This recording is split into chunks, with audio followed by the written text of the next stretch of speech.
Salang mo nun, labahan.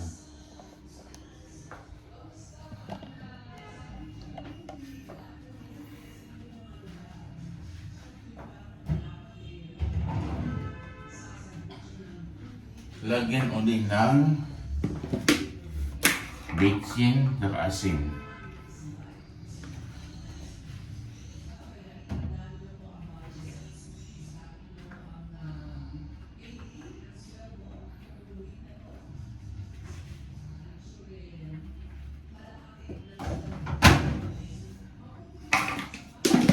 Nakapaanda rin.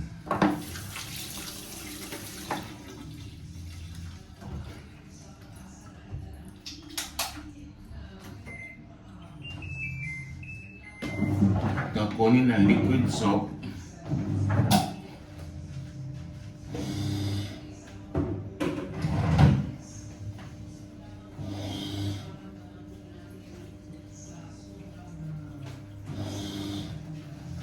Liquid soap, alog-alogin at ilagay.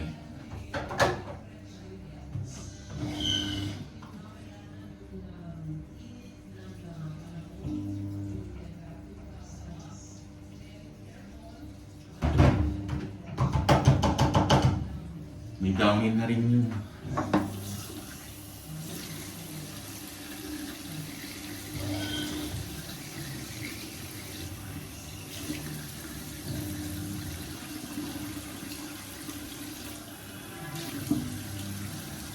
Ngayon, hayaan natin sa umikot ng umikot.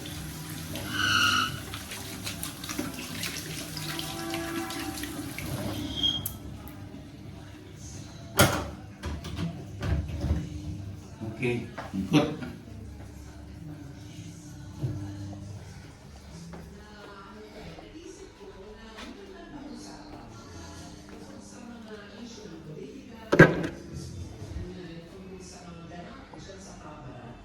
Ito pala higaan ko.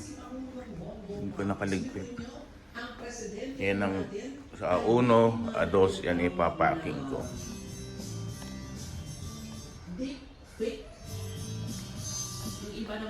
Coffee, timba tayong coffee. Parang musal. At syempre po ay nagbababalaki ang pag-asa dahil danger level na init posibleng sa higit na 40 lugar. Kasama na po dito ang Metro Manila. Ako, totoo ba to? Sabi ng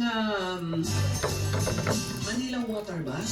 Isang linggong water interruption asahan sa ilang lugar dito po sa Metro Manila. Magandang umaga rin doon sa mga motorista po natin na bumabiyahe. Ingat po kayo sa inyong pagmamaneho at syempre sa mga lalabas ng inyong mga bahay, mag-ingat po kayo at magdala ng tubig. Payong, kahapon yung umalis ako, dami ko nang nakikita mga kalalakihan nakapayong na ngayon. Dati talaga ayaw magpayong ng mga kalalakihan. Ngayon nakapayong na, sobrang init. At yung ilang mga rider po natin may pagkakataon na sumilong. Hindi rin kayang dire-diretso sa sobrang init po ng panahon. At sa mga suki natin, ano bang channel po sa inyong mga cable? Magandang umaga po sa inyo at mga naka-tune in sa Facebook Live. At sa mga kababayan po natin na nasa abroad. Ano man pong oras sa mga bansang inyong kinaroroonan niya, alam ko, kayo po ay nakatutok sa mga balitaan dito sa DCRH. Magandang umaga, magandang gabi, magandang hapon. Para sa ganun ay mabigyan mo natin ng impormasyon. Lahat po ito dapat alam mo natin. Sa bagay, ang mga nakikita ko po ngayong mga ginagawang security precautions, lalo na ng mga bangko. Kapag ginamit mo ang peanut butter. Credit Peanut card butter. na medyo malaki ang kumbaga ay amount, ipaprank ka text ka nila na ginamit yung iyong credit card at patatawagin ka sa isang linya. Magbibigay sila ng numero. kung hindi mo otorisado yung paggamit ng naturang credit card. So dyan lamang po kayo, total Sunday naman. Baka kayo po ay nabiktima ng mga online scam. Nakinig po tayo. At matutong sa atin pong mga nababasa rin ng mga insidente, maraming mga nabibiktima ho ngayon. Sa ating pong pagbabalik, pag-usapan ho natin. Ano ba ito mga deepfake, mga clickbait, at kung ano-ano pa? Sa pagbabalik ng Isyung Pambayan, ako po si Mil Crigonan. Kasama po ninyo hanggang alas 9. Oras sa mga Pilipinas, 16 na minuto Kain. makalipas ang alas 8 ng umaga. Ang ba...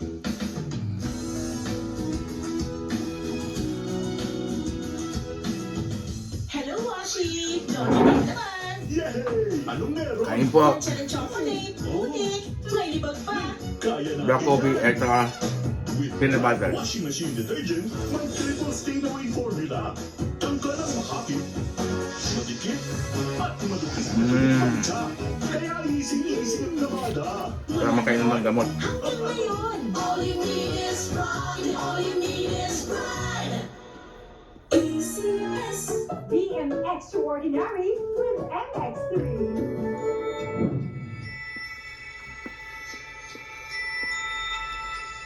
Mahalagang paalala, ang MX3 capsule ay hindi gamot at hindi dapat gamitin panggamot sa anumang uri ng sakit.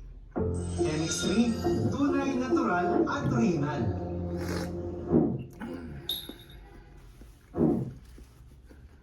Mahalagang paalala, ang MX3 capsule ay hindi gamot at hindi dapat gamitin panggamot sa anumang uri ng sakit. Magbago man ang panahon, doon kami sa gawang Peerless, champion. Mula sa baretang pangmatagalan, purong powder, hanggang sa mabulang liquid detergent. Kaya sa labahan, champion! Tapat ng katapat.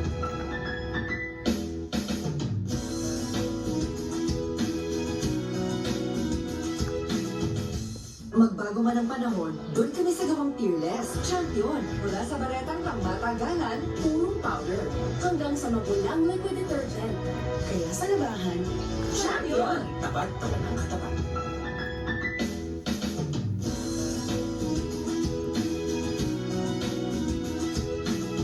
Magbago man ang panahon, doon kami sa gawang Peerless, champion. Mula sa baretang pangmatagalan, purong powder, hanggang sa mabulang liquid detergent. Kaya sa labahan, champion! Tapat ng katapat.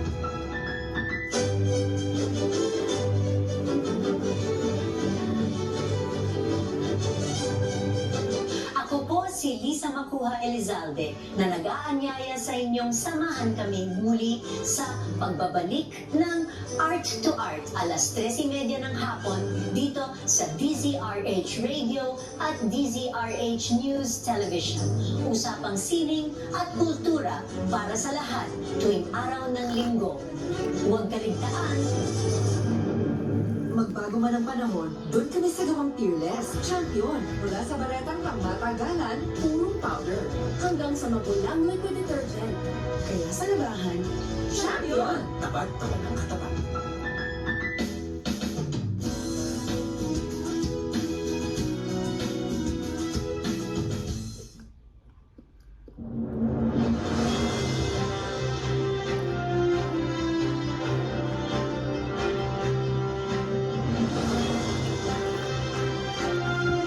Kapalalak ng itlog.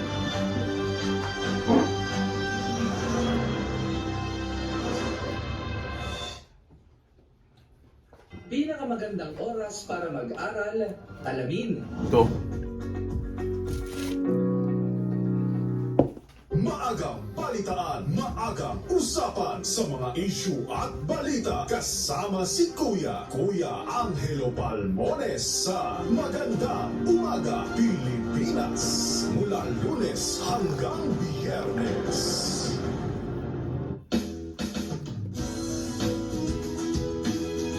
Unang isyung pambayan. Pinakamagandang oras para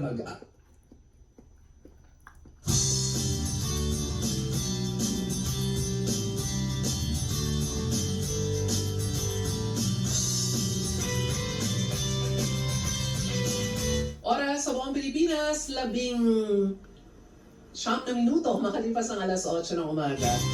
Ayan, pag-usapan na ho natin ang mga modern technology. Mahilig po ang mga Pinoy sa, sa computer. Talagang bago kumain. Dati nagdadasal, hindi na ngayon. Kukunan mong litrato yung mga pagkain. At lahat merong cellphone. At gusto kong pag-usapan ng topic na ito kasi paulit-ulit pero ang dami pa rin nabibiktima. Maging si Pangulong Bongbong Marcos po ay nabiktima ng tinatawag na deepfake, artificial intelligence o AI. Sa peking online content ng Dapat Balita, maririnig na nagdeklara si Pangulong Marcos ng giyera umano kontra China at tinutusan pa ang militar na umatake kung maatake ang Beijing. Nagbabala naman ang Presidential Communications Office sa manipuladong video at nalinaw na walang ganitong direktiba ang Pangulo sa ating pong Armed Forces of the Philippines. At pag-usapan ho natin, paano ba nagagawa ito? Napakatatalino na po ng ating pong mga ng mga tao, lalo na pagdating ho sa uri ng iba't ibang panloloko gamit ang modernong teknolohiya. Nasa linya po natin, kasama rin natin ito sa Hanap Buhay. Siya ay isang technology editor ng Manila Bulletin at syempre, isang professional at cybersecurity analyst. Magandang umaga kay Art Samaniego Jr. Art, magandang umaga. Welcome sa Isyong Pambayan. Magandang umaga po. Magandang umaga sa lahat ng mga nakikinig at mga nanonood. Maganda. Welcome sa ating programa, Arta, at salamat nagising ka ng maaga ngayon, Sunday, dahil gusto kong linawin, ano ba to mga tawag na deepfake, artificial intelligence, so iba pa clickbait, di ba? Ano ba yung para natin maiwasan na tayo ay mabiktima nito? Kasi lahat tayo, meron ng computer, laptop, may mga cellphone, at madali nang mag-load ngayon ng mga app. Tama. So, ang deepfake, pag sinabi mong deepfake, ito ay pagawa ng mga video o audio o kahit pictures May antok na ako sa ano malagay. AI o artificial intelligence. Ibig sabihin ito, walang human intervention para magawa itong mga bagay na to. Ang gagawin mo lang, itatype mo yung mga bagay na gusto mong sabihin ng taong target mo. So itatype mo lang siya at magsasalita na siya. At dahil napaka-sophisticated niya, mahihirapang i-identify yung mga ganito paggamit ang artificial intelligence. Mm-hmm. Ang deepfake, galing sa salitang deep learning at fake. So yung deep learning, isa siyang bahagi ng artificial intelligence kung saan tinuturuan ang makina na mag-isip at mag-desisyon na parang tao. Mm-hmm. So napaka high-tech nito. So para maliwanagan yung hindi masyado mga techie, sa simpleng pananalita, isa itong pamimiki na gamit ang technology. Mm-hmm. Gamit ang video, no? Gamit ang video.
May magluto.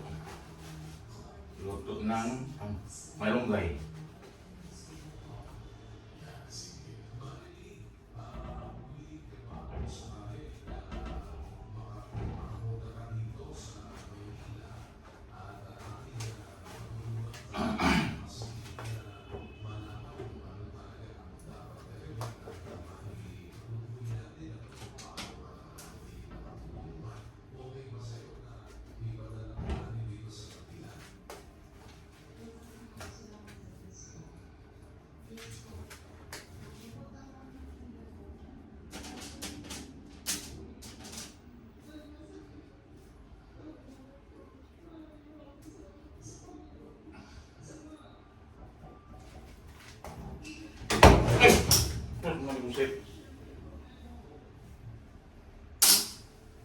Yan pa yan. Kala ko tinapon ko na yan.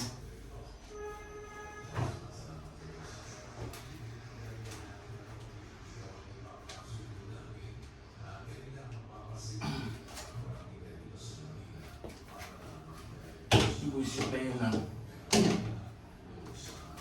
Buti dito na nag-vlog. Malinis pa dito.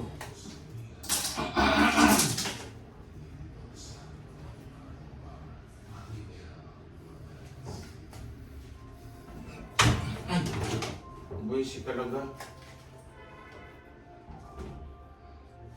Kung nalaglag sa taas, marumi na rin.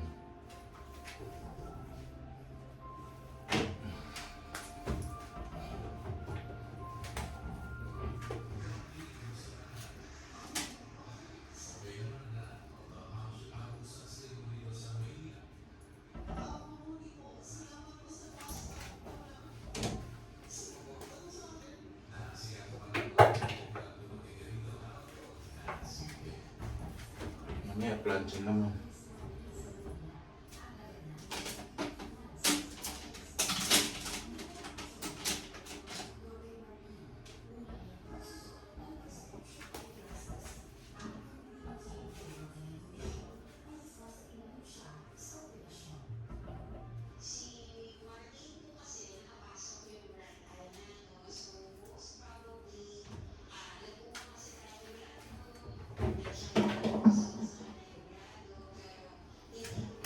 Galing mo lang sa taas. Hindi, nagbidat ka na.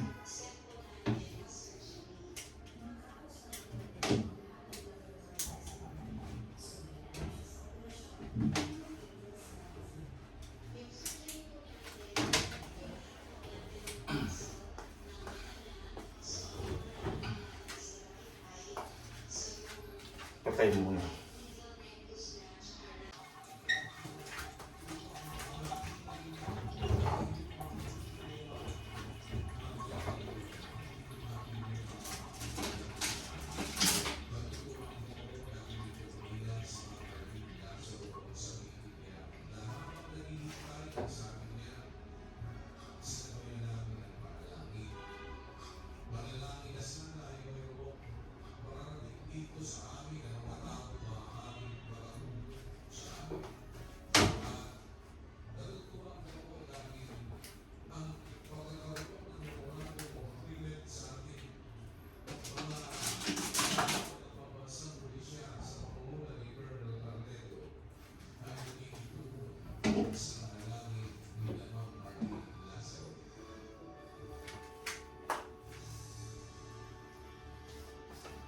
Pero na.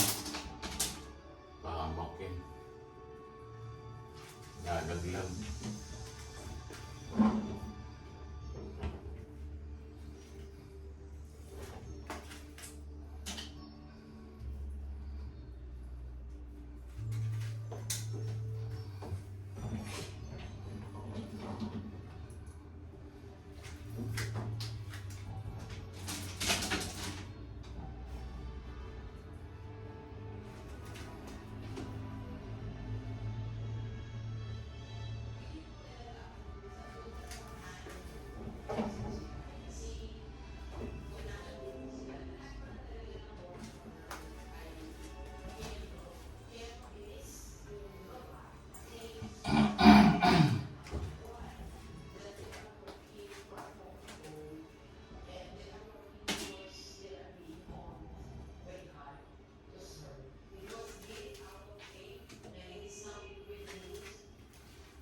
Ulit.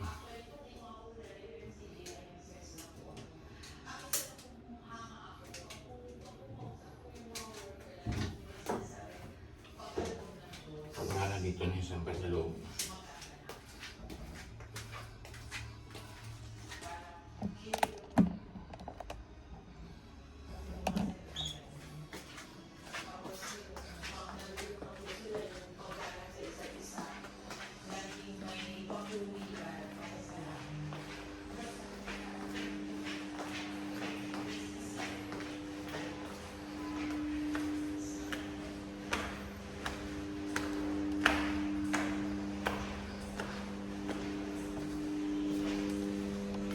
As usual, umuulan pa rin.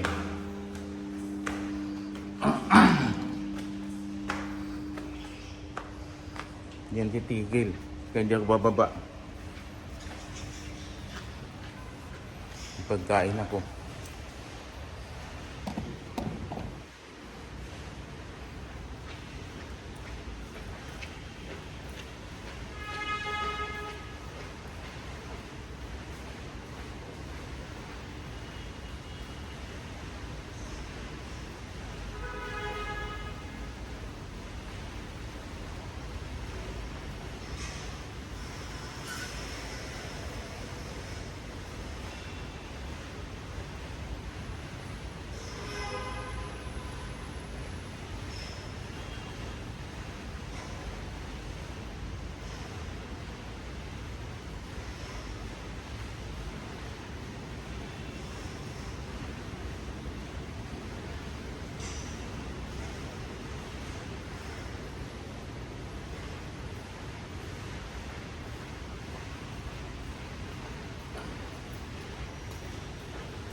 Yes.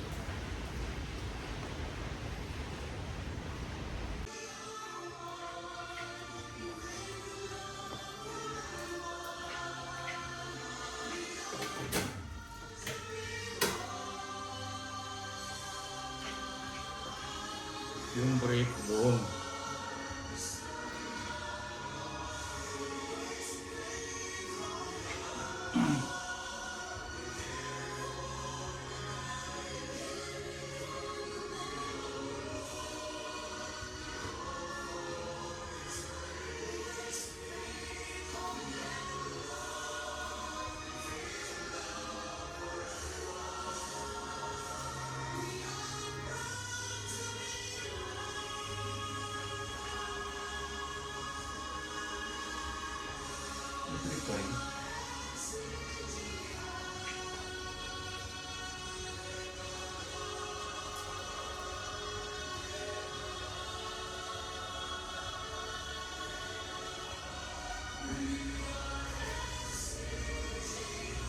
Okay na to.